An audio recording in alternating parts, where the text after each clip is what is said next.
So what are the drawbacks of JavaScript? JavaScript is not a strongly typed language. It's not a strongly typed. So, and it is not strictly typed. What is the difference between strongly and strictly?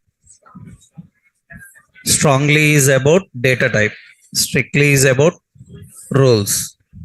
And JavaScript is not a OOP language.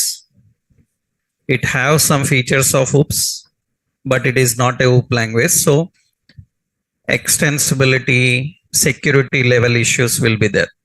It is not secured. Extensibility issues will be there. Yeah?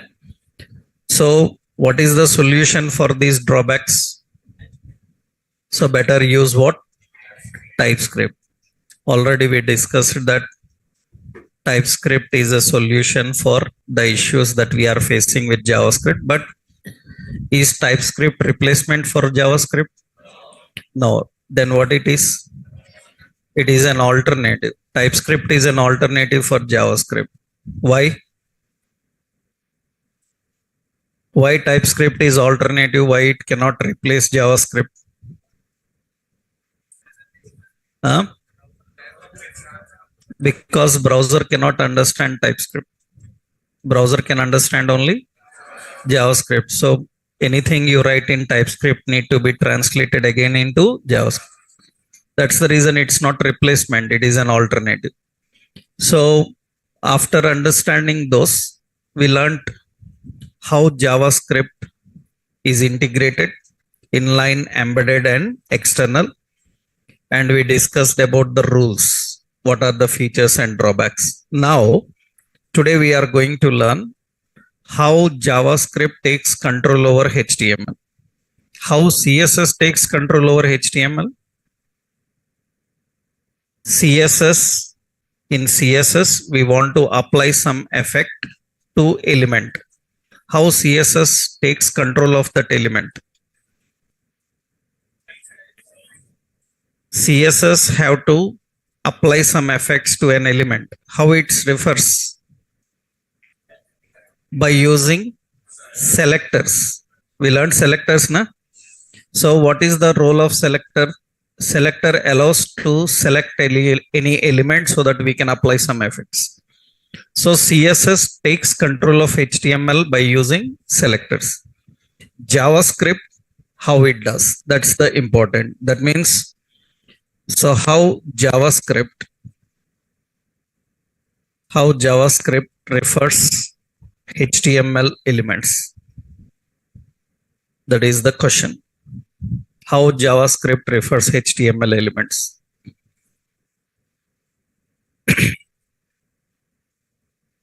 So what are the various techniques and which one we have to use according to the situation? These are important. Let's create one concept so that you can understand. So this is our project. I'm creating a HTML page. There is some HTML page. In this HTML page, I have a form. I have an image. So, and we are having a div. Okay. And we have another div. In that we have form. In this we have some username and input type is text. And we have input type as button. And this is form have an heading. So this is registered. So in this input type, I set it as email. Okay. Yeah. Now there is another div, and in this another form, and this have some mobile, and the input type is equal to text, and input type is equal to button. And we have just another heading, and this is login. Okay, so we designed a page and currently this page is empty, means empty some basic here. Image is having border and image is having width and height. Okay, this is what we are having. Now currently the page is empty with buttons, empty buttons and image. What I want is, I want JavaScript to take control of this page and I want JavaScript to put some photo inside it. So I want JavaScript to put a photo. That means stable, there is no image. I want to put some photo dynamically. And two buttons are there, they are empty.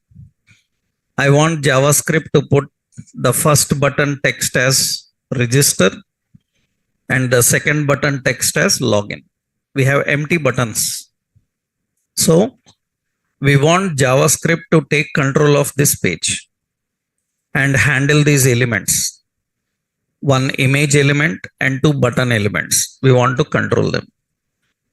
So have you observed the hierarchy while I designed this page? Have you observed the hierarchy while I designed this page? Have you seen how many forms are there here? Two forms are there. In every form, how many elements are there? Two elements are there. One is text box, another button. Two elements are there in a form. And one image is present. Now, I want JavaScript to take control of this page and put some proper content inside them at the time of loading the page. So we will write here the body have a event called onload. Onload body load. Body load is an event. That means at the time of loading body, I want some functionality to happen. So the function name is body load. Onload is a reserved word. Body load is a reference name. You can give that name anything. I given body load reasonably. You can give any name. So what is my intention? At the time of loading the body, I want JavaScript to do some actions. Then how do we write this in the head section? We will write a script. As per the tradition, script type is what? Text JavaScript. And in this, we have a function. The function name is what? Body load. This is the function. Now, at the time of loading body, I want these all events you will learn in next levels. Detailedly, we will understand what is onload, functions and all. Currently, at the time of loading the body, it will execute that function. And I want HTML, I want JavaScript to take control over HTML. And I want JavaScript to put some image with a source, src. Then how JavaScript takes control of HTML? There are so many techniques. One, JavaScript can refer HTML elements using DOM hierarchy. JavaScript can refer HTML elements using DOM hierarchy. So JavaScript can refer HTML elements using DOM hierarchy. DOM hierarchy is that hierarchy diagram I will upload into classroom. So what is the DOM hierarchy? How the elements are arranged actually? So I will show you the DOM hierarchy. First, I will roughly explain the point. You can understand here. Generally, we are using a browser.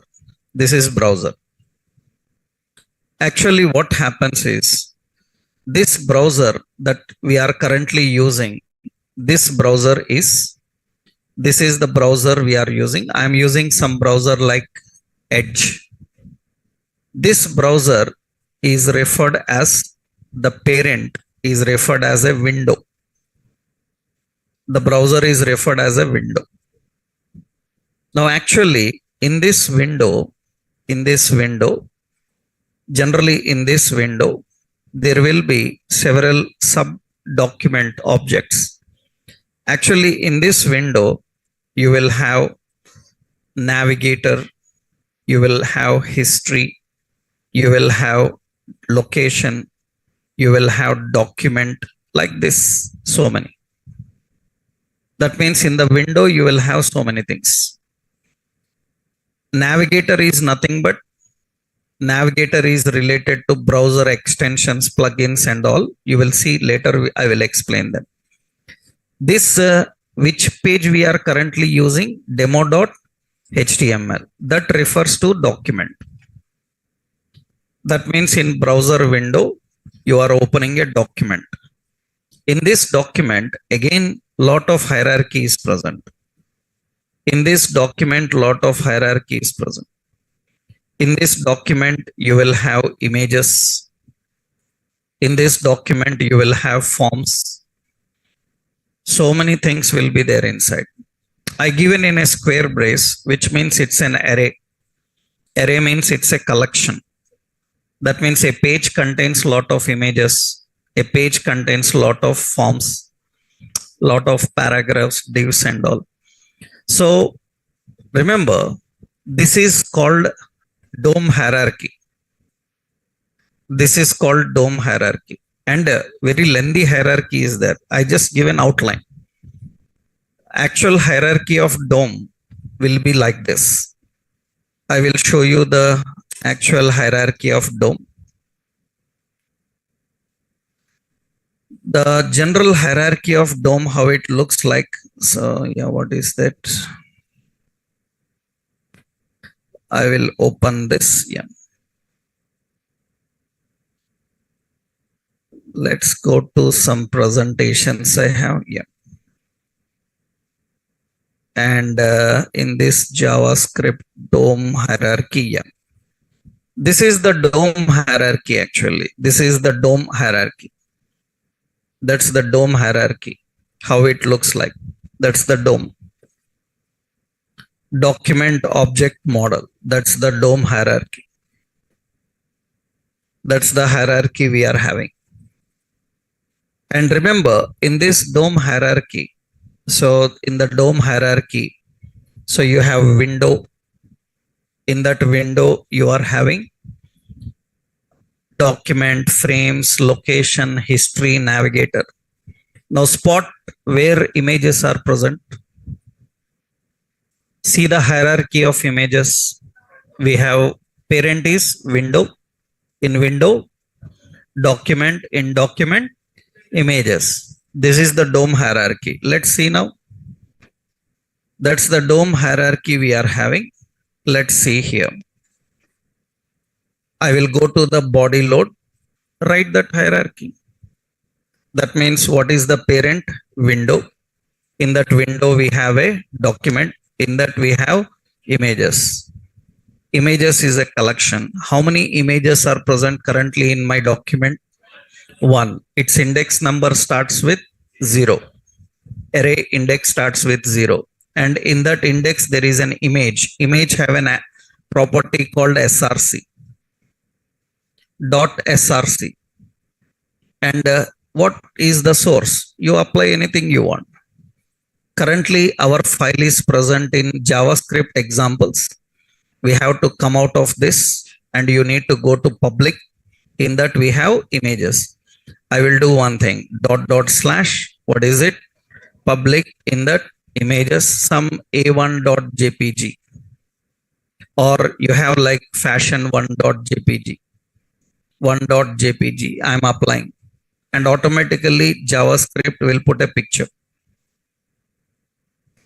That is how JavaScript refers any HTML element. So JavaScript can refer HTML elements by using DOM hierarchy. This is the fastest way of JavaScript. Even it may look lengthy, but this is the fastest way because this is the native method of JavaScript. JavaScript natively understands the elements hierarchy like this. So this is the fastest way of referring element. Referring element means not fast for you to write. It is fast for it to recognize and use it. It may look lengthy for you, but this is the easiest, fastest way that it can understand. So now, based on this, now can you tell me the hierarchy of the button? Can you tell me the hierarchy of button? Actually, where is button? Where is button? Button is in elements. Huh? You see, parent of button is what? Elements. Elements are present in forms is in document. Document in window. That is the hierarchy of button. And remember, in the form, here in the form, anything can be there. That means you can see form, it's not order. Button is first, checkbox is second. That is not order. The order is depending on what you designed in your form. In your HTML form, what you designed, that is the order, right? Now, let's see the hierarchy now. Can you tell me the hierarchy here? So, what is the parent? Window. In window, document. In document, forms. How many forms are present in our page? 2 forms are there. We want to access the first form. So that means it is 0. In that, what the elements? How many elements are there in the form?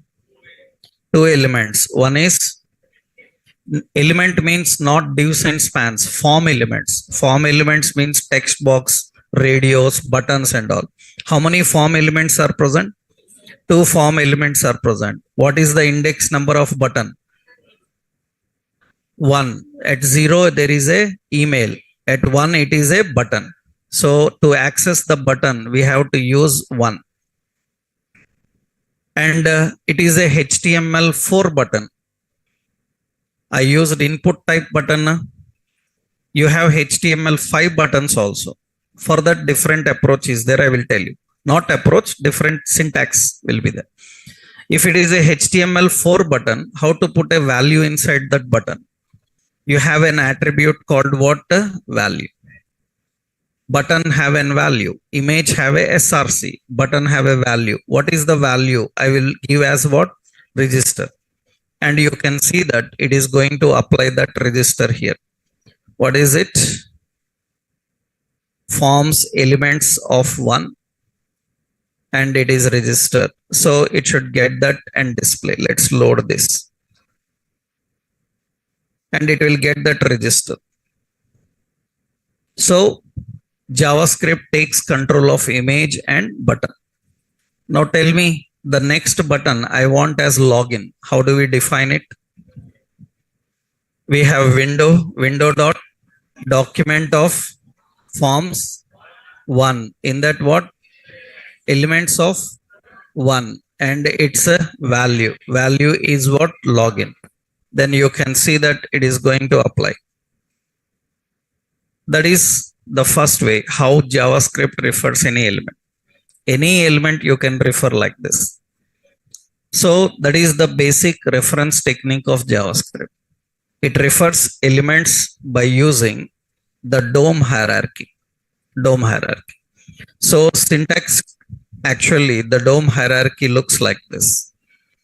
You have a window, in that document, in that some images, it's an hierarchy.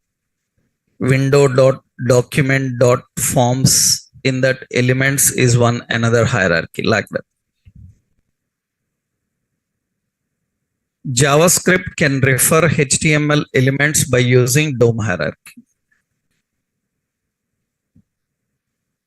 Now, what are the key things is, it is the fastest. It is the fastest technique. It is the fastest technique implemented for rendering dynamic elements. It is the fastest technique implemented for rendering dynamic elements. Rendering dynamic elements. So it is the native method for JavaScript. It is the native method for JavaScript to refer elements.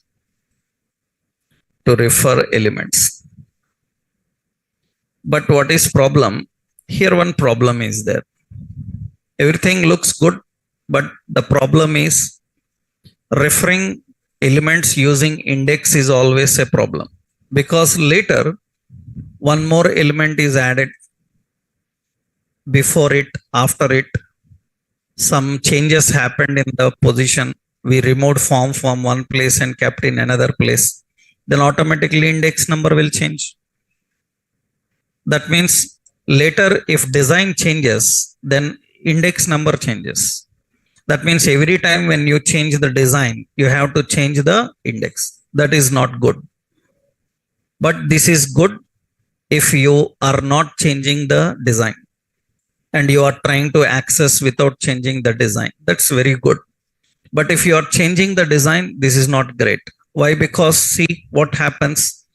Later, what I have done, I removed this button from here and I kept the button before email. And you can see that now email will have the word register. That means whenever we change the position of any element in the design, obviously you have to change the index number. Now what is the index number of button? In elements it is what? 0. Every time you need to update. So what is the problem in this technique? So however, changing the position of element, in page requires the change in index number every time. Requires the change in index number every time. However, changing the position of element in page requires the change in index number every time.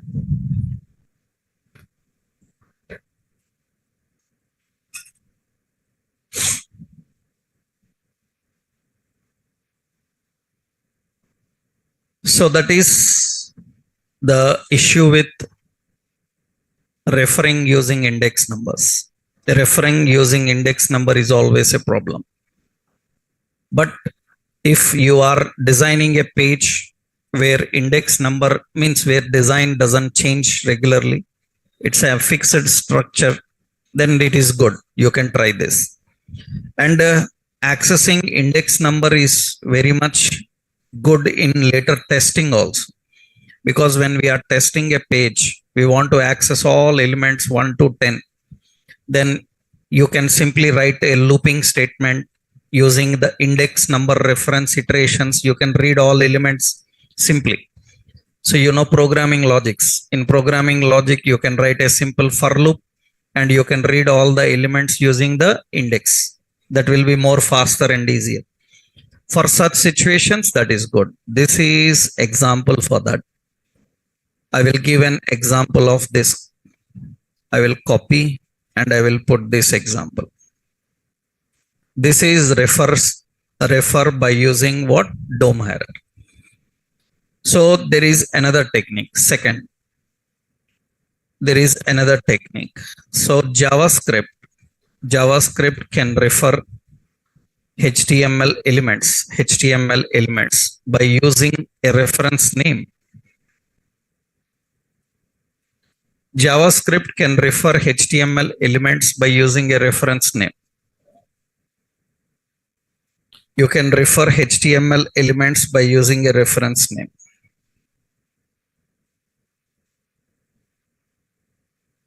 By using the reference name, we can refer the HTML elements. What is reference name is simple actually.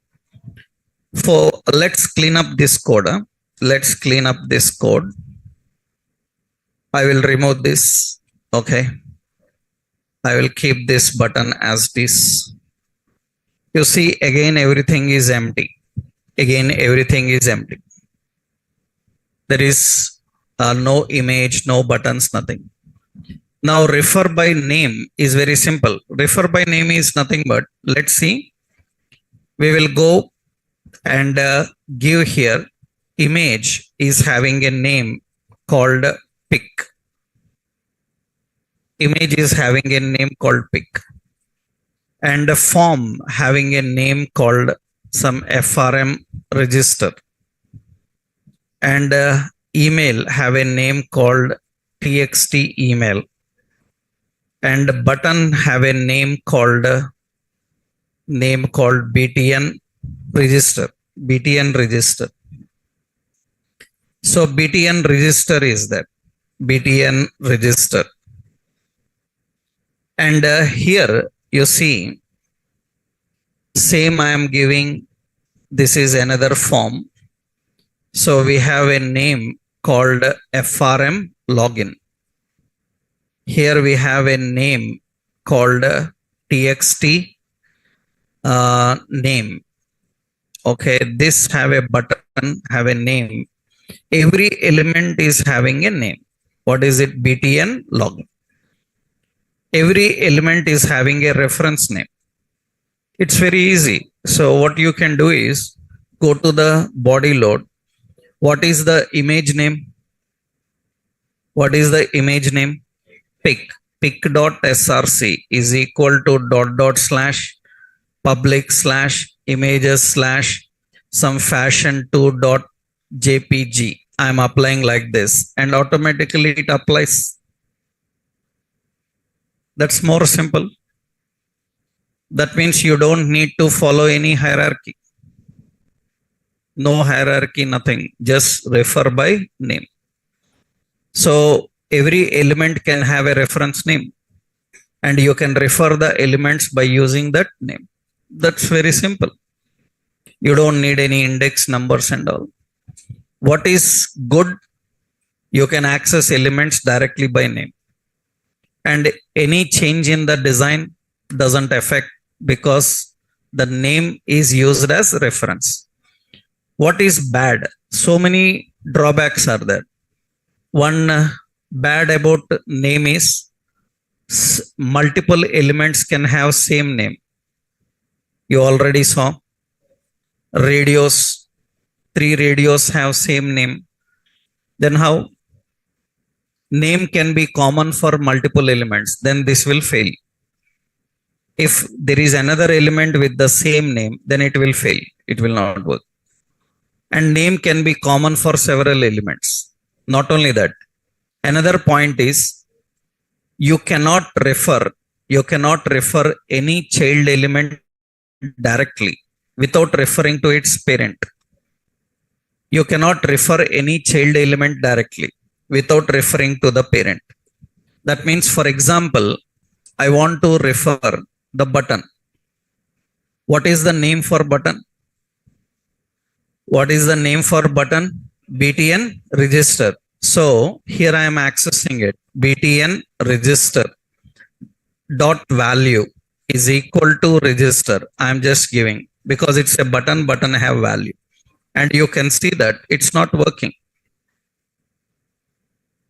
It's not working because button is an child element. Who is the parent? Form. So without referring the parent, you can't refer child. And what is the form name? So that means you have to refer like this. FRM what? Register. In that btn register, then you can access. Then it will work. Without referring to the parent, you cannot refer the child. Then imagine if you are referring a button, a table cell. If you are referring a table cell, what is the hierarchy of table cell? Table cell is present in row. Row is present in T body. T body is present in table. You know the hierarchy na?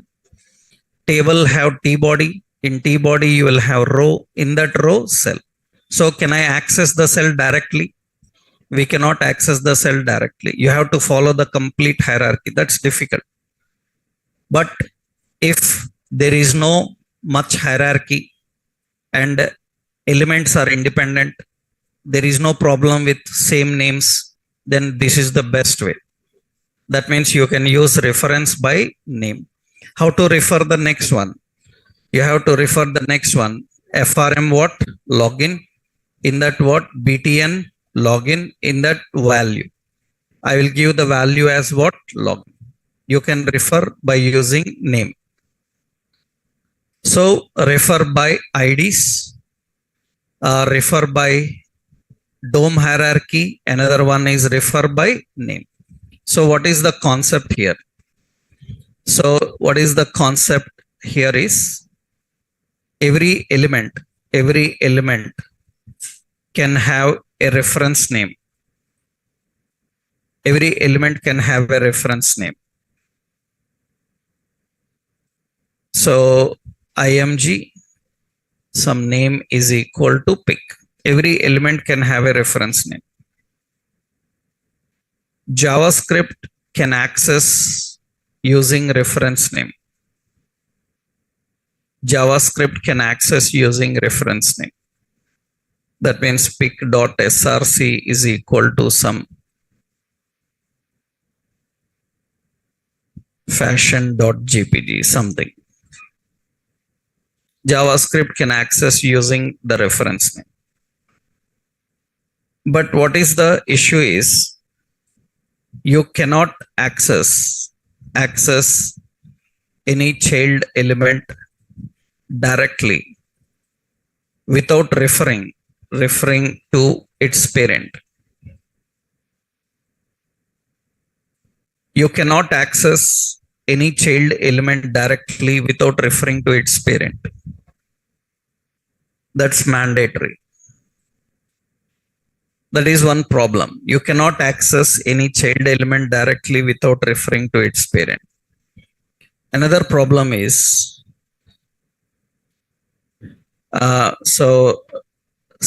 multiple elements can have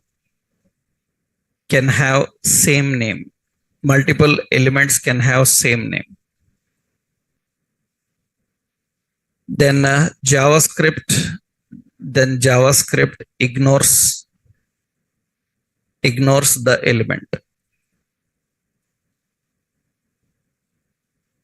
So multiple elements can have same name. Then JavaScript ignores that element. It will not apply. That is not great. So this is good. Many times people use it when they have to refer a element directly. Right? You cannot ask like which one is best, right? Which one is best? That depends on that situation of the page. And in some pages we use both. We use DOM hierarchy and we use name. For some elements we use name. For some elements we use the DOM hierarchy. So we can use both, right? No problem. So this is example. I will copy this example. Is there any problem in changing the design? Is there any problem in changing the design? No. Because you are referring by name, design doesn't matter. So you change the design, it will not affect. Right? It will not change. So everywhere it will be similar. Changing the design will not affect now. Changing the design will affect if you are referring by using what? Index. By using index. So you have two reference techniques. One is refer by DOM. Another one is refer by name. There is another technique. The third important technique is, so JavaScript can refer HTML elements by using unique ID. JavaScript can refer HTML elements by using unique ID.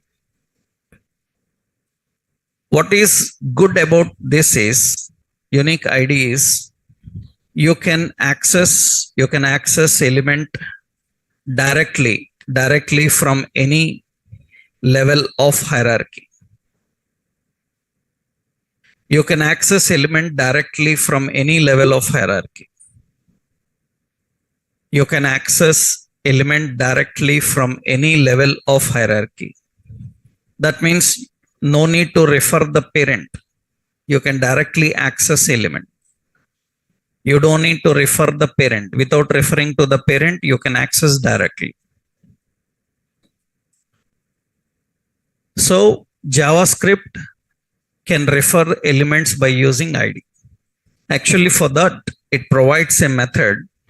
JavaScript provides a document method. It is document.getElementById. Document.getElementById. You have to use this method. Capitalization matters. In the same way, you have to write document.getElementById.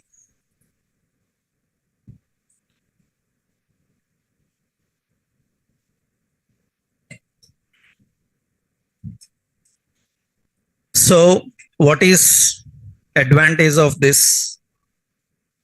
The advantage of this is you can access element from any place you want. You don't need to refer to its parent. Directly you can access the child element. But here also problem is there. So what is the problem? CSS also use ID. We have a ID selector na. In CSS, same ID can be used by two elements. Am I right? Then again problem. That means if one element have to use CSS and to the same element I want to apply some JavaScript, it will not be great. Because ID is a selector of CSS also. Then again problem. So that is the reason we cannot say this is best.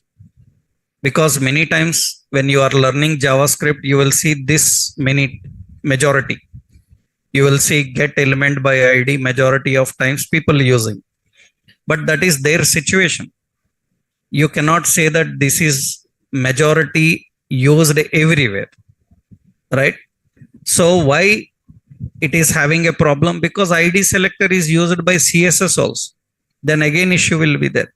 But what is good about this is you can directly access elements. See now, I will clean up this code in the body load and you see all are again empty. We want to put some image. So first, for every element, you can give an ID. I will give pic. You know, element can have both ID, name and class, everything. So ID is pic. And for this button, I will give ID as btn register. And for this button, you give ID as btn login. Now, what is the point is you give ID only to the element that you want to access. You don't worry about parent and child. For every element, you don't need to give ID. Give ID only for the element that you want to access. And how you can access that? Simply document.getElementById. What is the ID of image? Pic. Now pic have property. What is it?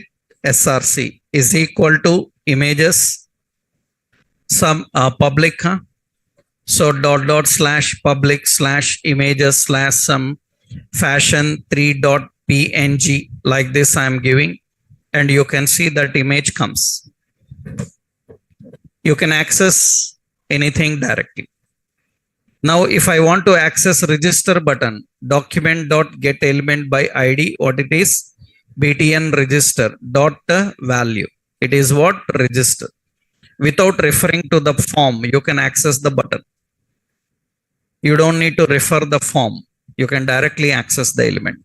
Same document.getElementById, and what it is? btn login dot value is equal to what it is? Login. And it is going to display that. This is what majority of people are familiar with. That means majority people know this, but there are so many techniques, because this is not great every time. If the same ID is used by CSS, then you have a conflict. That means it will not work. Then you have to go with alternative. You can use the name selectors, you can use name, or you can refer by using DOM hierarchy, right? So what is good about this?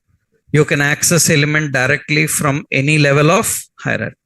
What is bad about this? What is bad about this is id is id is a reference css used by css, where it can be common for multiple elements,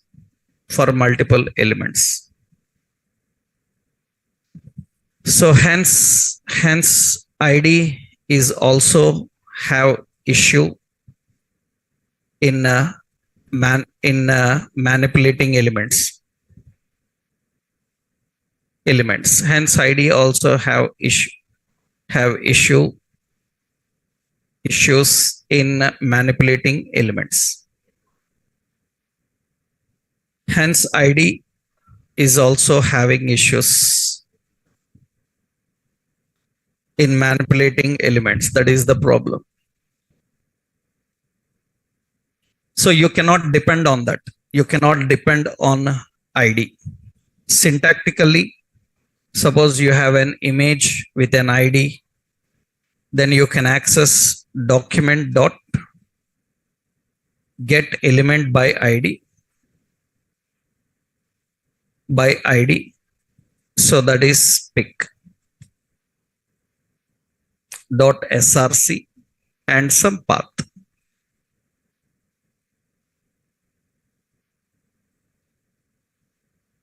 So you can define anything like this. You can access any button directly, you can access any image, any paragraph. So now you don't need to worry about the parent and child hierarchies.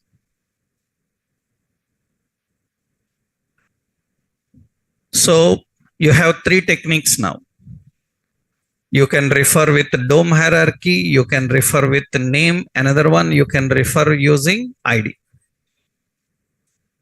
So ID also have issues. So that is the reason it depends. You can use another one. You can use another technique. Another technique is JavaScript. JavaScript can refer HTML elements using CSS selectors. It can use CSS selectors. You can use all CSS selectors. CSS selectors means primary selectors, rational selectors. Rational selectors also you can use. Primary, rational, structural, pseudo classes, everything. You can use all the CSS selectors. By using them, you can implement. For example, suppose we are having a form. In this form, we are having a button. In the form, we are having a button. So input is there. So if you have a button, input type is some button like this we are having. Now this is a form, okay? And outside the form, there is another button. Input type is equal to button. They are not having any IDs, any names. Now can you tell me in CSS how to refer the button inside form? How to refer the button inside form in CSS? You can use CSS selector like this. You can write what? Form space what? Input. I told you attribute selector na. Input type is equal to what type? Button. We learned attribute selector, right? Because if there is a text box also inside, if you directly use input, then which one? It is text box or button, it is confused. We learnt already in CSS attribute selectors. Attribute selector means inside the form, if input type is button, then it will pick up. That's how generally we write. If I don't write this one, this indicates all buttons inside the form or outside the form. But inside the form means I have to refer like this. This is child selector. Na? We are using a child selector. Inside the child selector, attribute selector. You can refer like this. And the same thing JavaScript also can do. That's good. That means JavaScript also can refer elements by using the CSS selectors. For that, actually, JavaScript provides. So JavaScript provides a document method. That is document.query selector. Document.query selector. It can use all CSS selectors. It can use all CSS selectors. Like we have primary selectors, rational selectors, structural, pseudo select, structural. So we have like attribute selectors, all type of selectors. Document.query selector. Many times people use this concept also because they don't have any IDs, names for elements. Then how they can access? They can access by using query selector.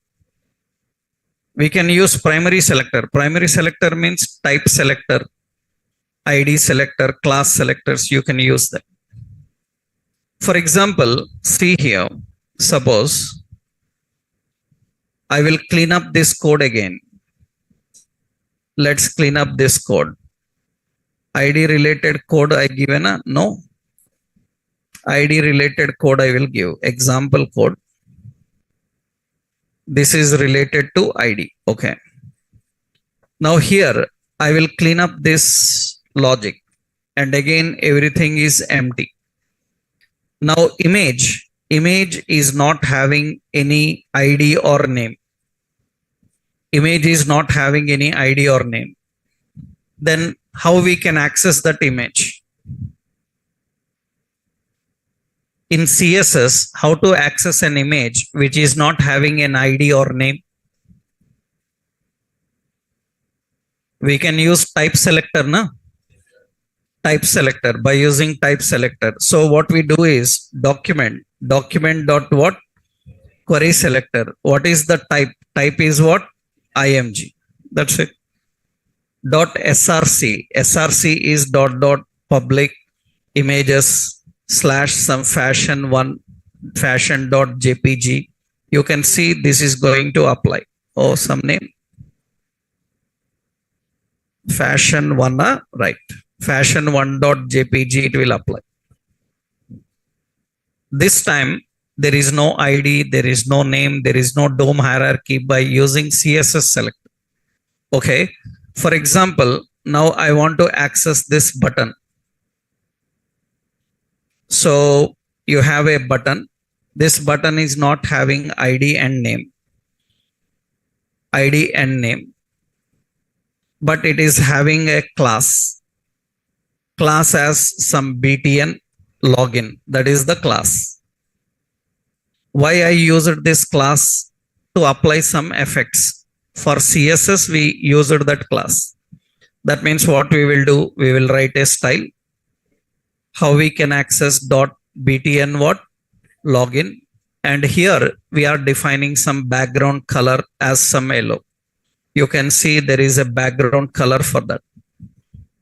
And I want JavaScript also to take control of this. Then JavaScript also can refer document dot what? Query selector. How to access a class? Class is accessed by using dot. What is the class name? btn what? Login. It refers to a button. Button value is what? Login. And you can see it will put that. Actually, it should not be login. It should be what? Registered. Then it will put that register. The reference name, anything. Suppose I give an btn register. Here also I am giving btn register like that. Register. And you can see that it will apply that register. And here we have to change the class name. btn what? Register. Then it will apply that and display. Now one is type selector, another one is class. Now another, suppose I want to access login button, it's have an ID. Through query selector, how to access ID? Through query selector, how to access ID? Document dot query selector hash btn what? Login. Dot value is equal to what it is? Login. And you can see it is going to apply that. Because in CSS, how you refer IDs? Hash. How you refer the classes? Dot. How you refer the type directly? Name. Later you will see parent, child, and other examples. So if you are not having any IDs or names, then you can still refer them using CSS selectors. So that is another point. Here also some drawbacks same. Drawback is nothing but if there are multiple IDs, again problem will come. If there are multiple classes, again problem will come. That's the reason there is no single best way to refer. That completely depends on your page design and your elements. Which one is suitable, you have to decide according to the situation, right? So this is CSS selector. Syntactically, how you do that? Suppose we have an image. How do we refer the image? Document dot what? Query selector and img is equal to some path. Suppose we have a input type button and it is having class btn login. Then generally how we refer? Document selector and dot btn login.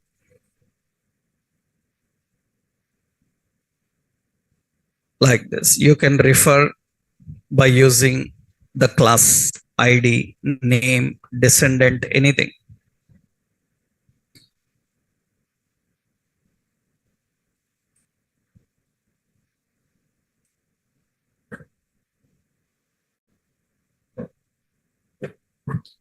So these are all the reference techniques you have to learn. So which reference technique is better for you, that you will decide according to the design you create, right? And there are some more methods, but those methods are related to accessing multiple elements like an array. Once we learn about array concept, I will explain them. Referring an element, this is enough. Actually, we can refer multiple elements simultaneously at the same time. Suppose I want to access all headings. I want to access all paragraphs. I want to access all some divs. Then for that, array references are there. Array references later in array concept you will learn. So here, these are the basic complete reference techniques. So let me give an example for this also to you. This is an example code. Design is same, only the body load code is changing. Different ways we are creating. So finally, what is the summary? What are the reference techniques? Refer by DOM. So another one is refer by name. We have another one refer by ID. Another one refer by CSS selectors. These are all the techniques. And you know all the drawbacks of them. and when to use different situations for that. These are the reference techniques. So first, in order to start working with JavaScript, first you should know how JavaScript refers HTML elements. Okay, once you know this, I hope everyone is clear, understood all the methods, right? What is the problem in DOM hierarchy? What is the problem in DOM hierarchy? Changing design will change the index. Every time when design is changed, you have to change index, but it is fast. What is problem in name? Same name can be given for multiple elements, and you cannot access the child elements directly. You have to refer the parents. ID allows you to access from anywhere, but problem is ID is used by CSS. CSS selectors allows to access using selector techniques, but problem is they are also having issue of common names, common classes and all. So if there is no ID, there is no class, but you want to access, then you have CSS selectors. You can use them. Next, important, after understanding how JavaScript refers, now you need to know about JavaScript output and input techniques. Because in every programming language, that is very important. What is difference between a markup language and a programming language? HTML is a markup language, and JavaScript is a programming language. What is difference? What is difference between a markup language and a programming language? A markup language can only present. It cannot handle interactions. It cannot handle interactions. What is the specialty of a programming language? Programming language allows the user to interact. That means it takes input from user. It will process that input and send him the appropriate output. Every programming language depends on input and output. You are learning C, C++, Java, .NET. Your programming starts with input and output. You have to learn how a program takes input, and you have to learn how it presents the output, right? In JavaScript, there are so many output methods and input methods we will see. So we will see JavaScript output techniques. So we will see what are the various JavaScript output techniques. In how many ways JavaScript can display output? Actually, JavaScript have a lot of output techniques. It can use alert. It can use confirm. It can use document.write. It can use console methods. It can use inner HTML, outer HTML, and inner text. These are the commonly used output techniques. Some more techniques later level you will learn. These are the basic output techniques JavaScript uses. These are the basic output methods. JavaScript has so many output techniques like alerts, confirm, document write, console methods, inner HTML, outer HTML, inner text. So what is difference between them? We will see what is difference and how to use. So for that, I am creating a page. What are the various methods? Let's create a new page. I will give the page name as output HTML. Here we are designing a page. In this page, we have a button called delete. And the logic is simple. When user clicks delete button, I want to show some message as output. I want to show an output as deleted successfully. Some message we want to show as output. So let's write a logic here. When button is clicked, on click. On click, I will write a function named delete click. Delete click. Okay, let's write a script here. What is the script type? Script type as what? Text JavaScript. And a function. What is the function? Delete click. Now, when the delete click happens, I want to show some message. Then how you can display message? Actually, we can display message by using alert. By using alert. And what is the point about alert is actually alert will display a message box. Alert will display a message box with some raw text. Alert will display a message box with some raw text. It cannot have formatted text. It cannot have formatted text. Formatted text means bold, italic, colors you can't have. It is used for displaying only raw text, plain text.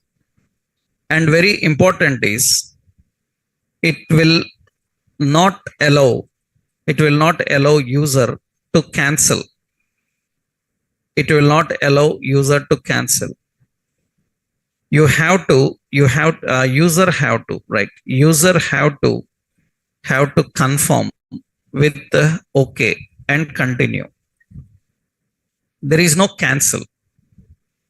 User have to confirm with OK and continue. There is no cancel option for hits. So alert is going to display like that. That means you see syntactically you can write alert and your message. And if you want message in multiple lines, you can write alert line 1 /n you can use /n and line 2. That means you can display in multiple lines. Otherwise, everything comes in one line only. Everything is displayed in one line. If you want to display message in more than one line, you use /n. /n is for line break. So it will have multiple lines. And remember, it cannot have any formatted text. Formatted text means no bold, italic, font, size, colors, nothing can happen. So it is used for displaying plain text. Now let's see here. On click, I am showing here alert. I will put an alert saying that record deleted successfully. If I am displaying message like this, this is okay. This is very simple. You see now when I click on this button, then it will show an alert, record deleted successfully. Is there any cancel option? Is there any close? There is no close also. Then suppose I am using this for confirmation. Are you sure you want to delete? If I want to say no, there is nothing like no.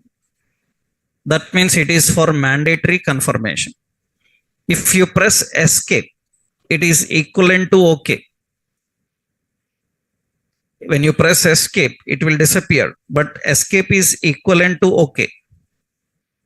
Equivalent to OK. So this is not great if you want to take decisions. This is good if you want to show some standard message. That means I don't want user to continue without confirming. And he must confirm and continue. There is no chance of canceling it. That means it's finished. Just we need to show a confirmation. That means there is no cancel, there is no going back. In that case, better you put in a alert. Generally, what happens is when alert comes, it will not allow user to do any another work. That means when alert comes, you cannot do anything in the page. I'm trying to click something, select something in the page. You can't do anything. Generally, one example I will tell you, suppose you are designing a registration form. In registration form, there are so many fields, 10, 20 fields are there. And in one field, some mistake is happening. You are not noticing it. You are not noticing the problem in a form. And you are trying to submit again and again. Submit. It's not submitting. And you are unable to identify the problem. You have to scroll and see where the problem is. Better put an alert. When you put an alert, a pop-up will come on screen and it will not allow to click anything else until you confirm. That means it's mandatory that user will see it. Without seeing, he cannot continue.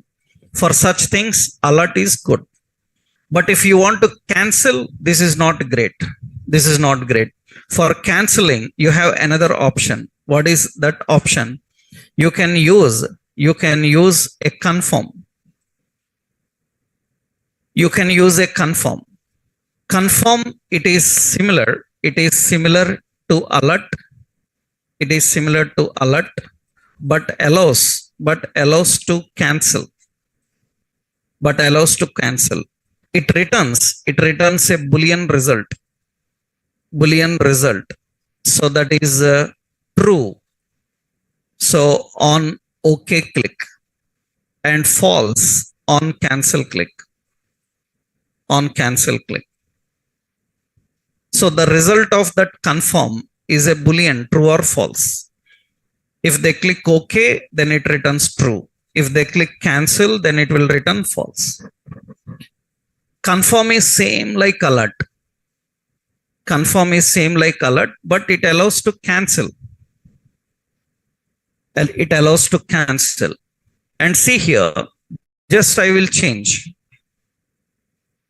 here. I will change record will be deleted. /n. I will say, are you sure? I will display. I am using alert only. But see, alert is not great. It is saying that record will be deleted. Are you sure? I am not sure. Then how to cancel? There is no cancel. That is the reason for such situations, instead of alert, you can use what? Confirm. And you will see that confirm is same like alert, but have a cancel. And OK. But as of now, cancel, OK don't have any work functionality. Everything you have to write. Right? That means when cancel click, it will close. On OK click also, it will close. You have to write the functionality. What is the result returned by this confirm? The result returned by confirm is a Boolean. That means it will return true or false. On OK, it is true. On cancel, it is false. So whatever result comes, we will store in a flag variable. Later, you will learn about variables and all. As of now, in JavaScript, directly you can declare some memory name. What is that memory name? Any name you can give XYZ. I given a name called flag. In that name, the result will be stored. Later, you will learn, so as per standards, how to declare variables and all. As of now, flag is a variable. In that variable, the value is stored. What is the value stored in this flag? It will store true when user clicks OK. It will store false when user click cancel. So you can write a condition here. If flag is equal to true. If flag is equal to true, that means we are comparing here. You know, later all operators will come. We will discuss them. Equal is for assign. Double equal is for compare. Here in JavaScript, there is a triple equal also, you will learn. Right? We have equal, double equal, and triple equal. Here, double equal is for comparing. You are comparing whether the flag is true or not. If it is true, then we will put an alert. Right? Record deleted. And else, we will write an else condition. If it is not true, we will put an alert saying that cancelled. Because if it is not true, that means they cancel. Confirm is going to return true or false. If it is true, flag have true. And this is the way we write. I click on delete and I click on cancel. It says cancelled. So I click on OK, then it says deleted. That means you can put different messages, different functions. Right? What is difference between alert and confirm? Alert is without cancel, and confirm have a cancel. That's the point. Syntactically, we will put them in different examples. First, I am explaining the purpose. We have confirm, and confirm is your message, right? And this returns true on OK and false on cancel. That's the confirm. Here also same like alert, you can add multiple lines and display. So we have a confirm and we have a alert. Two important output functions are there. Now you have another output method. You can have document.write. Document.write. You have another one, document.write. Actually, it renders output. It renders output on new screen. It renders output on new screen. It is not new page. It renders output on new screen. And it can render formatted content. So which includes markup. It can render formatted content which includes markup. You can even render a markup also. So instead of alerts and instead of cancel, you can use what? You can use this option. That means you can render on that. You can give any values. Remember, alerts, all these, you can have anything. This alert and message is not only for string. Don't think that it is only for string, because I already told you later we will use in examples. Right? It is not only a string. Better I will keep it here so that you will be clear. Alert can have any expression also. Expression means 10 plus 20, 30 plus 40 into divided by anything you can give. That means it's not just a message, right? It is any expression, combination of message and expression you can have. Confirm, alerts, you can have anything. It's not a message. You can have any expression, right? So that is document.write also same. That means it can render formatted content. So it can render any expression, result, etc. Everything.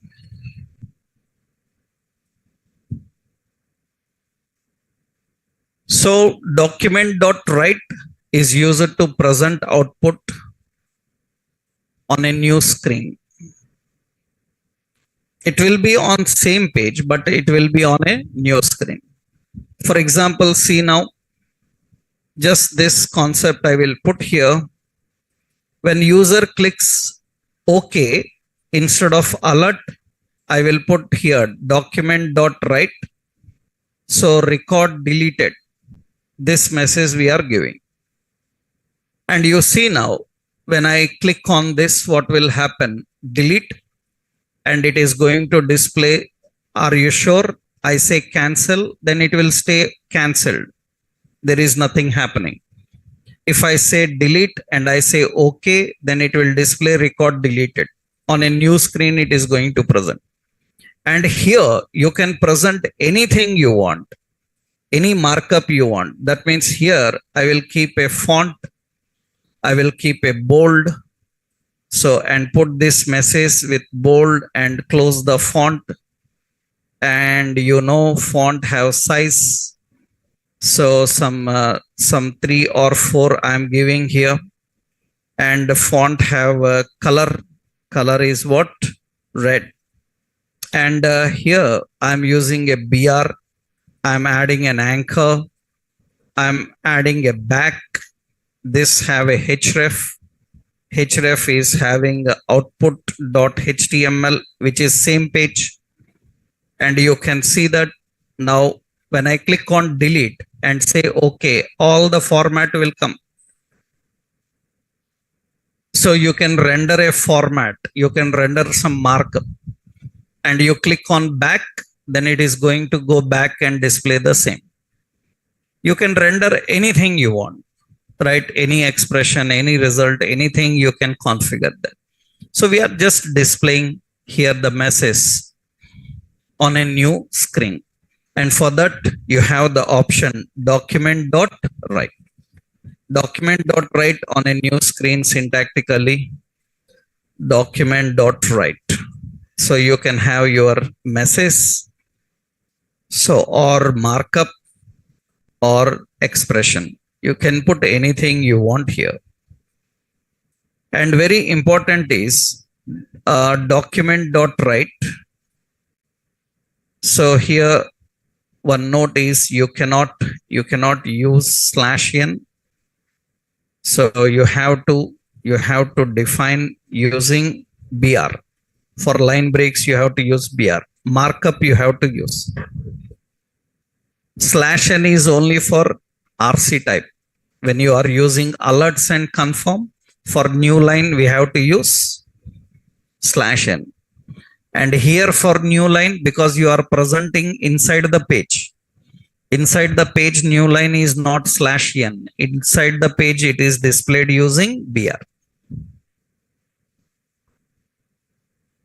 So you can configure anything. That's what I used in this example also. In a line break, we are displaying. And here, as of now, one important is, generally, when you are writing a string inside string, you should know the parent is a string.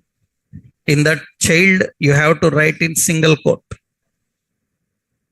Any string inside string, you cannot have again a double quote. So outer string is double quote, inner string must be single. Or you can reverse it. Outer string is single quote, inner string can be double. You can write like this. If you have to write a string inside string, because here I have to write. Here I am writing a string inside string. Font size. Size is a string. Color is a string. Outer string is double quote. You cannot use double quote again here. You have to use a single quote. So if you are configuring the string inside, this is example for how you define document.write. How you define document.write. So we have alerts. Another one we are having confirm. Another one document.write. Another option we have. So we have inner text. It is used to render output in any container element. In container element. Container element means a paragraph or a div or a span or a heading. So, or a table cell or data definition or anything you can put in a header or any container element is okay. But what is the problem is it will not allow. It will not allow formatted text. Formatted text. So it is RC data type. That means it is only raw text, plain text. it is not allowing any formatted text. But you can render output in any container element. That means inside any container element. Suppose you want to display the output in the same page in some location, then you can use this. That means what should happen now here when we are dealing with inner text here. Let's see. Suppose I want to display the output. I want to display the output. When I click on delete, okay. I don't want on a new screen. I want here itself. That means in the same page below somewhere. Suppose you are having a text box. You entered something wrong in text box. You will not display in a new screen. You will display below the text box. This is wrong, right? That means how you display. First, you have to allocate a place here. On true, I will remove document, right? Here, below this button, I am having a paragraph. And there is only one paragraph, and paragraph don't have any ID and name. Then how do you access this?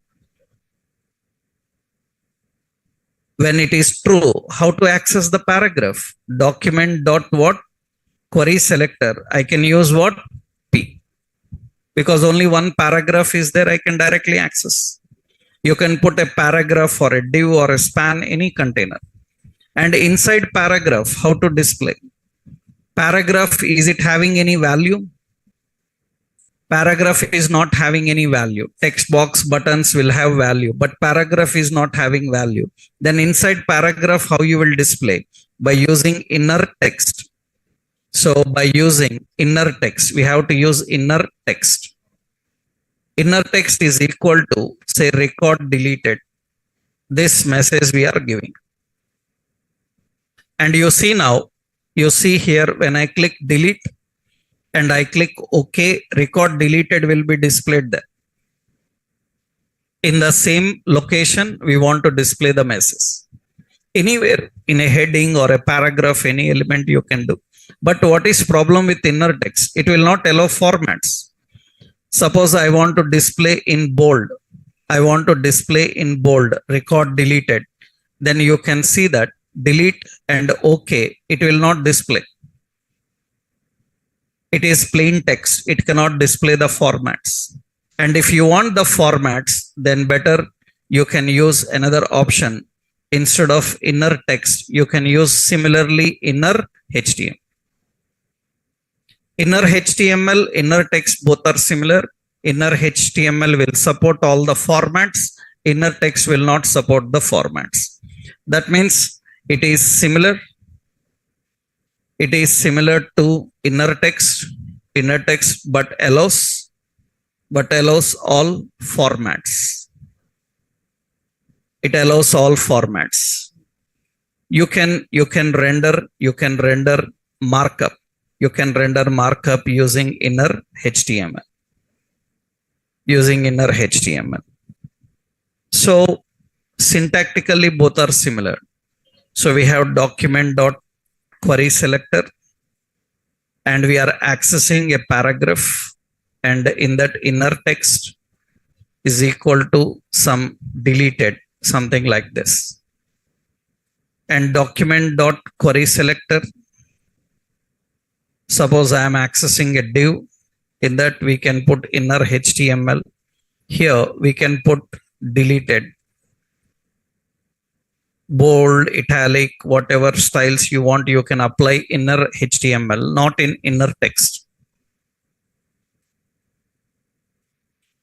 So if you want to display the output in the same page, some location, then you can just use inner HTML or inner text. So here I am using inner text and it is not allowing. And what I will do is, in this example, on cancel, I want to display on cancel. I want to display document.query selector paragraph inner text. Inner text. Here I will display cancelled. This message should come. And this instead of inner HTML, I will put as inner text, inner HTML here I will give. So this is having markup. So best option is what? HTML. Not markup, plain text, then better use inner text. Now you can see, you can add all the effects also. That means I can keep a font and I can keep the font color. So font color as red like this. And you can see now, I click on delete, cancel, it will display there cancel. I click on delete and OK, it will display red. We can apply formats. That is the difference between inner HTML and inner text. So here, so another important problem with inner HTML is, see, suppose instead of using bold, I am using a heading. In a heading, I am displaying a message as record deleted. Deleted successfully. This message I am giving. Now tell me where you are displaying this heading. This heading is displayed inside the paragraph. That means a paragraph inside that heading. Why? Why a paragraph and inside paragraph heading? Either paragraph or heading. That means why you are writing a paragraph and inside that you are keeping a heading. So that means lot of gap will come because heading have a line break, paragraph also have a line break. That means you see currently, that's what it happens. That means you see, right click, inspect. When you go to inspect, in the elements, you observe in the body, there is a paragraph. And when I click on delete and I say OK, inside paragraph heading will come. That's not required. Either you display in paragraph directly or you display heading. Inside paragraph again heading is not great. Then what you can do is, you can do one thing. You can use outer HTML. You can use outer HTML. It is similar to inner HTML, but will replace the existing markup with the new markup. That's what the advantage. So it is similar to HTML, but will replace the existing markup with new markup. It will remove paragraph and it will put heading. That's good. Sometimes we don't want to remove, we want to add inside. Then we have to use inner HTML.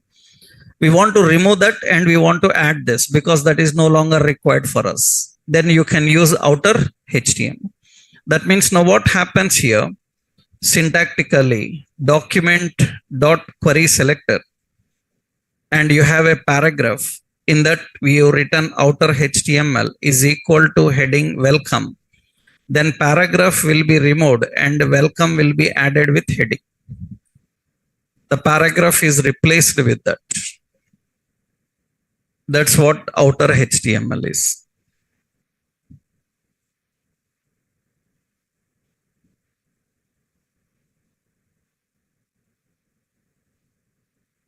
Right. So you see now the same example. We will use outer HTML. I'm just replacing this. Instead of inner HTML, I'm writing what? Outer HTML. Let's see now the design. You see there is a paragraph here. I click on delete and I say OK. Previously heading added inside paragraph, but now heading is added by replacing paragraph. There is no paragraph now, only heading is there. So previously it added inside the paragraph. Now it replaces that paragraph. That's good when you are trying to add such content. That is an outer HTML. Outer HTML. This is another example of managing output, right? Now, some more methods are there that we will see in tomorrow's session, right? In tomorrow's session, we will discuss about the other output methods and input. Once we know input and output, then we can start designing some examples using this, right? That we'll see in next session. Tomorrow we'll continue. Okay, right.